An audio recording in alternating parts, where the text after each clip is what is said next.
जय हिंद मित्रांनो, मी सूरज प्रधान. तुमचं सर्वांचं स्वागत आहे आपल्या युट्यूब चॅनलवर. तर व्हिडिओचा थंबनेल बघून तुम्हाला समजलं असेल की मी कशाबद्दल बनवत आहे. तर 11/8/2025 रोजी महाराष्ट्र सुरक्षा बल नवीन बॅच ट्रेनिंग साठी पाठवण्यात आलेली आहे. तर काही विद्यार्थी गैरहजर आहेत. काही विद्यार्थ्यांना काही फोन वगैरे मेसेज आलेला नाही, पीडीएफ भेटलेला नाहीये टाइमवर, असे खूप विद्यार्थी गैरहजर आहेत. तर आताच पोलीस भरती सुद्धा सुटलेली आहे, म्हणून काही विद्यार्थी त्या कारणास्तव गैरहजर राहिलेले आहेत. तर खूप विद्यार्थ्यांचा एक प्रश्न होता, सर महाराष्ट्र सुरक्षा बल मी जर जॉईन आता केलं तर मला पोलीस भरती करायला जमणार नाही प्रॉपर. तुमचा प्रश्न हा योग्य आहे की महाराष्ट्र सुरक्षा बल करून तुम्हाला पोलीस भरती करता येणार नाही असं कोण म्हणतंय. एमएसएफ मध्ये राहून सुद्धा तुम्ही पोलीस भरती करू शकता.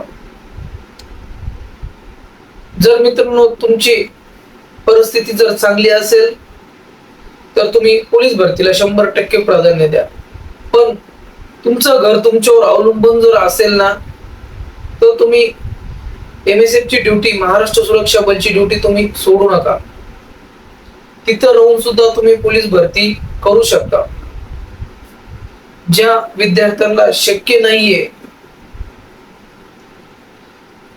भरती एमएसएफ मध्ये राहून पोलीस भरती करणे, अशा विद्यार्थ्यांनी पोलीस भरती केलेलं काही अडचण नाही. पण ज्या विद्यार्थ्याचं त्याला गरज आहे, पूर्ण घर त्याच्या जबाबदारीवर चालत आहे, अशा विद्यार्थ्यांनी ना एमएसएफ जॉईन करावं असं हे माझं मत आहे मित्रांनो.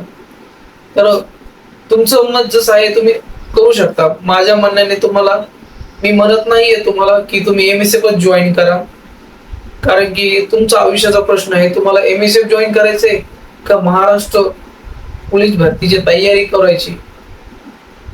तुम्ही एमएसएफ मध्ये राहून सुद्धा महाराष्ट्र पोलीसची भरतीची तयारी करू शकता. राहिलेले आता जे अपसेट आहेत ते नेक्स्ट बॅच मध्ये तुम्हाला जर बोलवण्यात आले तर तुम्ही 100% मित्रांनो ट्रेनिंग साठी जावा, असं हे मला वाटतं मित्रांनो. तर व्हिडिओला पहिली वेळ जर बघत असाल तर व्हिडिओला लाईक आणि शेअर करायला विसरू नका मित्रांनो. तुम्ही व्हिडिओला एक सबस्क्राईब करत चला मित्रांनो. तुमच्या एक सबस्क्राईब मुळे मला खूप मोटिवेशन भेटतं.